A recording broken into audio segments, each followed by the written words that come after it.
Halo Sobat Sudut semuanya, apa kabarnya hari ini? Semoga kita sehat selalu dan diberikan rezeki yang berlimpah. Bukan rahasia lagi kalau kehidupan seorang artis biasanya dikelilingi harta berlimpah, apalagi ketika sedang berada di puncak karir. Pundi-pundi uang pasti selalu mengalir, namun ibarat roda berputar kesuksesan dan kegagalan sebuah resiko yang bisa dialami. Siapa sajakah artis tersebut? Tentunya hal tersebut juga dialami oleh artis tanah air, walaupun karir artisnya di dunia hiburan pernah melejit bak laju roket. Ternyata ada juga fasenya di mana dia harus berjuang dengan kepahitan hidup. Sebagian bangkrut itu karena salah pergaulan, tapi ada juga karena kondisi lain hal. Tak putus asa para artis tersebut pun harus putar otak demi menjaga kelangsungan hidup. Ada yang memilih banting setir ke bisnis kuliner, jadi petani, sampai jadi supir taksi online. Berikut tim Sudut telah merangkum deretan artis Indonesia yang jatuh miskin tahun 2023. 1. Aji Yusman. Nama Aji Yusman dulu kerap kali menghiasi layar kaca. Pesinetron yang belum ngetop karena sinetron Inikah Rasanya, ini dulu banyak memiliki fans. Terlebih saat beradu akting dengan Alyssa Subanden, Rizky Balwell, Raffi Ahmad dan Gilbert Marciano. Tahun-tahun itu Aji Yusman pun banyak mendapatkan penghasilan. Namun demikian kini nasibnya sangat menyedihkan. Bapak 3 anak ini sampai terpaksa mengumumkan kesulitannya via media sosial. Ujian dimulai pada tahun 2010 kala sang ibu terkena stroke dan pecah pembuluh darah, dan Aji Yusman harus merawat selama 10 bulan di rumah sakit. Sebenarnya keuangannya sempat membaik di tahun 2017, namun cobaan kembali datang saat sang ayah sakit ditambah pandemi yang membuat pekerjaan Aji Yusman tersendat selama ini. Tak lama, anak ketiganya pun sakit dan puncaknya istri Aji Yusman hamil anak keempat, namun anak mereka meninggal dunia dalam kandungan. Ia pun sampai tak punya uang untuk mengoperasikan istrinya untuk mengeluarkan janin. Kini di rumah Aji Yusman hanya tersisa televisi, ia tak mau menjualnya karena satu-satunya hiburan di rumah. Mobil dan barang-barang mewahnya sudah ludes terjual. 2. Charly Van Houten. Nama Charly Van Houten saat ini memang sudah jarang didengar. Sosok vokalis sekaligus pentolan band ST12 atau Setia Band ini juga sudah jarang wirawiri di layar kaca. Bahkan sempat beredar kabar bahwa Charly Van Houten dikabarkan bangkrut. Belakangan ini kabar tersebut dibenarkan oleh Charly Van Houten. Hal itu diungkapkan Charly kepada Anang Hermansyah yang terekam dalam tayangan YouTube. Dalam tayangan itu Charly menceritakan masa-masa kesulitan ekonomi yang ia alami pada momen Lebaran Idul Fitri tahun 2015 silam. Kala itu Charly mengaku hanya memiliki uang 2 juta di rekeningnya dan mobil untuk pulang ke kampung halaman pun ia tak punya. Akhirnya Charly pun meminjam mobil milik kenalannya untuk mudik. Sesampainya di kampung halaman, Charly tak menceritakan kepada siapapun soal kesulitan ekonomi yang ia alami. Namun sang ayah tampaknya menyadari kesulitan yang sedang dialami Charly. Kala itu ia pun memberikan uang 40 juta kepada Charly dengan dalih minta dibelikan mobil baru. Kini perekonomian Charly Van Houten sudah berangsur membaik, meskipun tidak seperti dulu lagi. 3. Dede Sunandar. Dede Sunandar dikenal saat bermain di opera Van Java. Saat itu ia masih berstatus sebagai asisten dari Sule dan sejak itu sosoknya semakin dikenal dan mulai muncul di beberapa program acara televisi.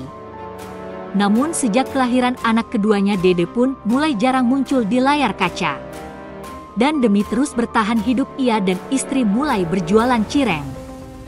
Usahanya ini pun ia lakukan secara online dan sampai saat ini Dede mengaku bahwa usahanya cukup berhasil.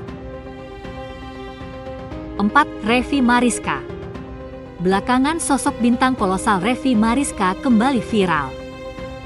Perempuan yang dikenal di era awal tahun 2000 disebut banting setir menjadi penjual es boba. Demi menyambung hidup mengenai pekerjaan baru, Sang artis diungkap baru-baru ini melalui video di kanal YouTube Afdal Yusman, aktor rekan Revi yang dulu sama-sama bermain di sinetron Kolosal dalam tayangan tersebut. Revi mengaku telah berjualan es boba hampir 1 tahun. Usaha es boba milik Revi berada di kawasan Cempaka Putih, Jakarta Pusat di sebuah kontainer kecil di depan sebuah minimarket. Dia berkata, "Ini usaha gue yang nomor 3. Karena sebelumnya gue usaha parfum sama tas," ujar Revi kepada Afdal. Tampak tengah menjual berbagai jenis rasa es boba dengan harga yang cukup ekonomis, yaitu 10.000 per gelas. Saat itu Revi dibantu seorang pegawainya. Dalam video itu terlihat Revi yang mengenakan baju hijau, tengah menjual berbagai jenis rasa boba kepada Afdal. Dalam tayangan YouTube-nya, Revi bercerita soal imagenya yang kerap dianggap stres karena karirnya sudah meredup. Menurut Revi, segala hal tentang dirinya yang viral di media sosial hanya untuk seru-seruan. "Gue saat ini sebenarnya lagi di tahap ingin mengubah image. Kan sebelumnya jadi orang gila, sekarang jadi orang waras," ungkap perempuan berdarah Minangkabau kelahiran Jakarta 27 Maret 1986. Lebih lanjut, kata Revi, tidak mungkin dia punya perusahaan banyak, sementara dia sebagai ownernya memiliki image gila. "Sebenarnya yang terjadi seru-seruan aja, sama kayak yang ngamen kemarin," ujarnya. Sebelumnya Revi sempat mengklarifikasi atas video viral di media sosial yang menampilkan dia sedang mengamen dengan pakaian seadanya. Revi juga membantah rumor yang beredar di kalangan netizen bahwa dia jatuh miskin. Sebagaimana diketahui, nama Revi Mariska sempat melejit berkat beberapa sinetron kolosal yang dibintanginya di awal tahun 2000. Saat itu Revi membintangi sinetron kolosal, Misteri Gunung Merapi, Angling Dharma, Mahabharata, dan lain-lain. Tidak seperti beberapa pemeran sinetron kolosal angkatannya, kini nama Revi Mariska justru tenggelam. 5. Fahmi Bo. Aktor sekaligus komedian yang dikenal dengan sebutan Busur ini merasakan karirnya meredup setelah dirinya jatuh sakit akibat terkena stroke. Alhasil ia pun harus vakum dari dunia hiburan. Kini sudah tak laku lagi di industri hiburan. Fahmi Bo dan sang istri berusaha berjualan kue dan makanan kecil di rumah yang ia jual secara online. 6. Marshanda. Siapa tak kenal artis cantik Marshanda? Dulu saat anak-anak hingga remaja, wajahnya kerap menghiasi dunia entertainment tanah air. Sudah jarang muncul di televisi. Marshanda diketahui tengah sakit baru-baru ini. Marshanda kembali jadi sorotan karena tengah melawan tumor payudara. Ketegaran Marshanda menghadapi penyakit dan masalah hidupnya pun jadi sorotan. Marshanda pun membagi cerita dirinya jatuh miskin. Dirinya bahkan beberapa bulan tak menemui anak dari pernikahannya dengan Ben Kasyafani karena tak punya uang. Pasalnya wanita 33 tahun tersebut hanya bisa mendapat pemasukan uang apabila ada undangan talk show lantaran kala itu reputasinya sedang hancur hingga Caca tidak punya manajer. Caca menegaskan dirinya lah yang meminta untuk bercerai dari Ben Kasyafani. Perubahan penampilannya melepas hijab juga atas pilihannya sendiri. Ia mengaku tahu semua risikonya. Nah, itulah deretan artis kaya raya jatuh miskin seketika tahun 2023. Mari kita doakan semoga para artis tersebut segera diberikan kesabar. Bahwa setiap kejadian itu pasti memiliki hikmah masing-masing. Silakan sobat sudut tulis komentarnya. Salam hangat dari Mimin, terima kasih.